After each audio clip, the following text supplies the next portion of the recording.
If you feel isolated due to the coronavirus and feeling lonely, know that you're not alone, and luckily there are some steps you can take to beat the blues. We're going to talk about it today with Bob Pacl, a social worker at Emerson Hospital.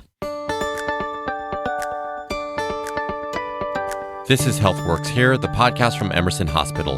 I'm Prakash Chandran. So Bob, I think that this is such an important topic. I myself have so many friends who are struggling with loneliness and isolation, especially during these times. I can honestly say that even my wife, who used to be able to go out to mommy groups and get out more with our toddler, is struggling with this because, we all can't do the things that we used to. So in terms of loneliness, who have you seen this affect and how can we even begin to address it? Regardless of gender, regardless of culture, age, what we do for a living, we've all had our patterns of life disrupted. We're not seeing the same friends, coworkers, and family members, and we're all feeling some level of loneliness. And it's interesting because before this pandemic and before quarantining, there were some predictable patterns about loneliness, and some of them are surprising. There was some research done that really was counter to popular opinion that elders or seniors are the most lonely, group in society. And it actually became pretty clear that loneliness is actually more prevalent among the young. The thinking about this is that loneliness stems from your sense of your social connections, that they're not as good as they could be, or that you want them to be. And, the difference between old and young might be due to different expectations about social connection. One other interesting finding is that loneliness is more common with lower income. Gender and, how many people you live with really are not factors in predicting loneliness. It's socioeconomic and age that are the primary drivers. But to your point, Prakash, the days of COVID have changed things a bit. We're seeing change in some of those patterns. Loneliness has increased among all adults, particularly elders, because they're being the most aggressive about quarantining themselves.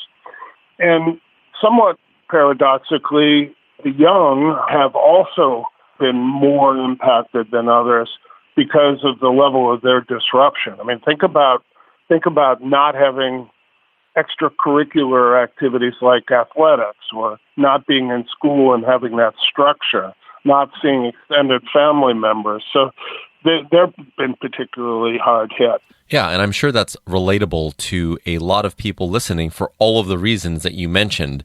So, my question is it okay to feel lonely during these times? I'm sure that when we struggle with it as a society, as we go through this together, we're often wondering, wait, should I be feeling this way? Everyone's going through this together. Should I be feeling as lonely as I am? Maybe speak to that a little bit. In general, not in a pandemic time, everyone's lonely at different times in their lives, and it's really not harmful for most people. Healthy people feel lonely and they do something about it. They go join a gym or they get involved in a community activity. But in this pandemic, things are different because life has really changed, and long periods of loneliness can be harmful. And really the harm is because it can lead to depression. Depression and loneliness, kind of go hand in hand if that loneliness is long-term in nature and substantial. And here's how it works. When you're feeling lonely, what you're really feeling is you're feeling unhappy with the quality or the quantity of your social connection. And when that happens over time, you start to turn your attention within. You look at yourself and you start thinking in terms of, what's wrong with me? Why are people withdrawing from me?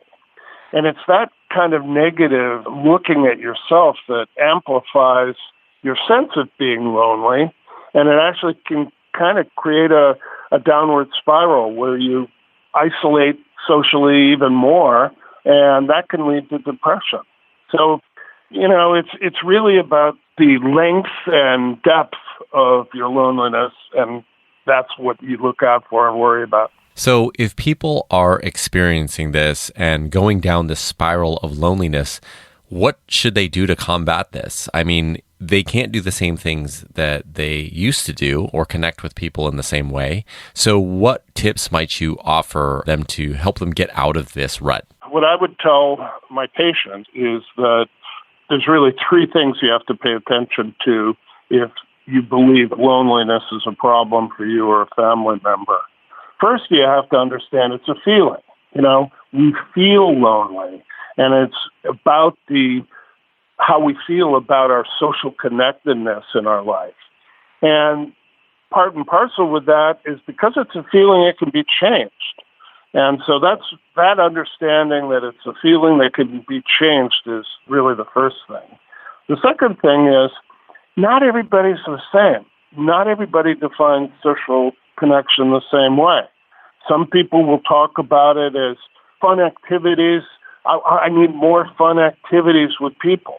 Other people will really be more on the quantity side. I want to be out a lot with a lot of people and have a lot of contact. And then, for some people, it's really about closeness to maybe one other person or a few other people, and it's feeling warmth and understanding and caring. So the second guidance I'd give is that clearly there are different kinds of social connection, and you should figure out what's important to me and what should I be doing to change that. And the third thing is really what I just alluded to. Take action. You've got to take action in order to feel more socially connected. Come up with a list of things that you could do that you think would improve things. For example, I want to spend more time with friends, or I want to feel more connected to my family. And from that, you can define very specifically what you might do. And it should be achievable. You don't want to create something that's difficult to be successful with.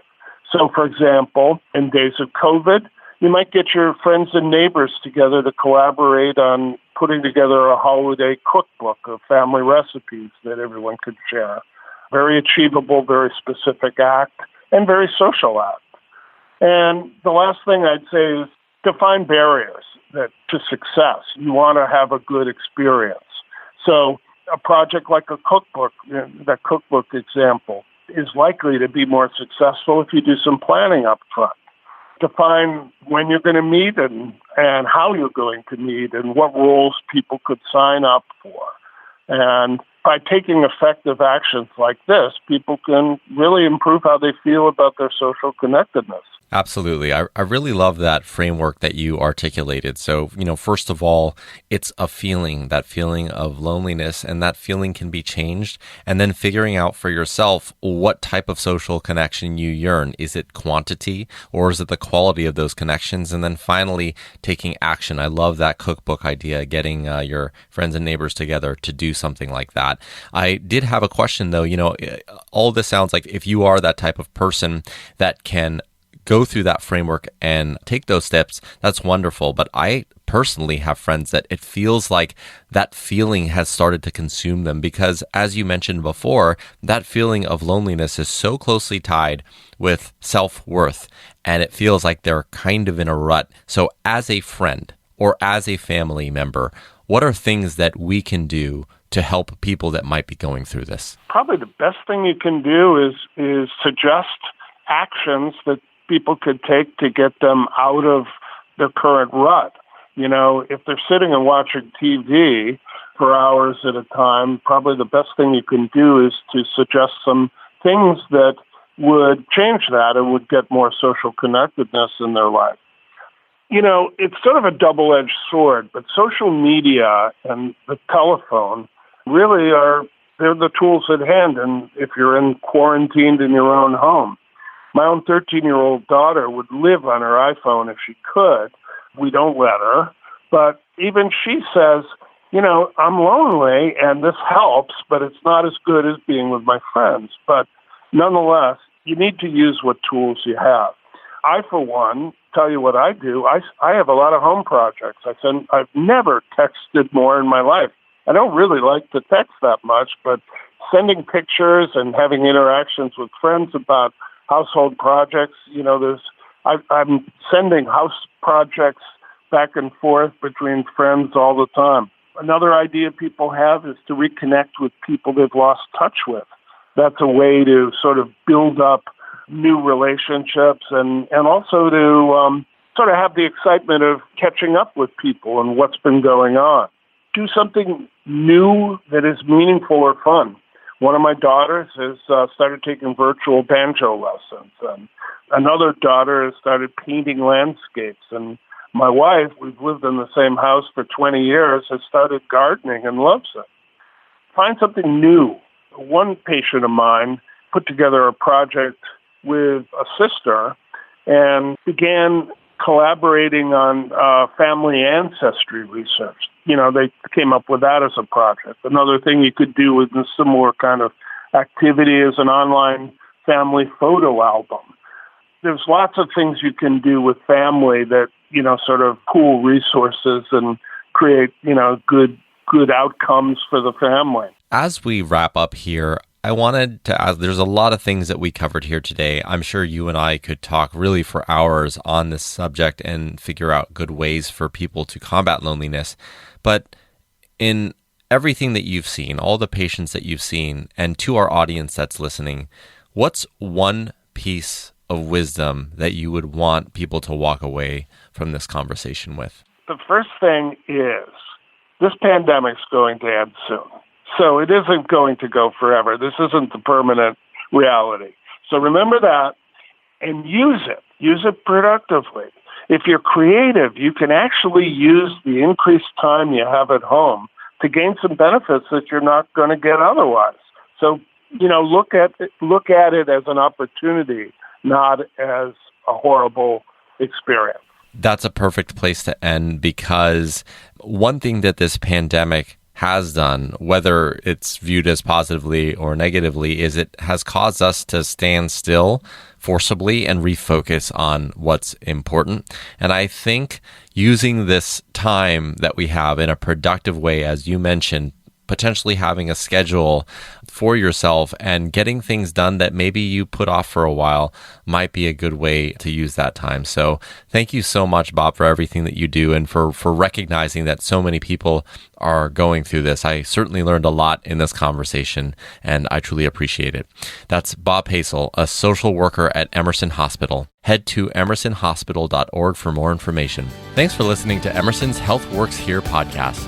Subscribe to this podcast on your favorite podcast source, including Apple Podcasts, Google Play Music, and Spotify.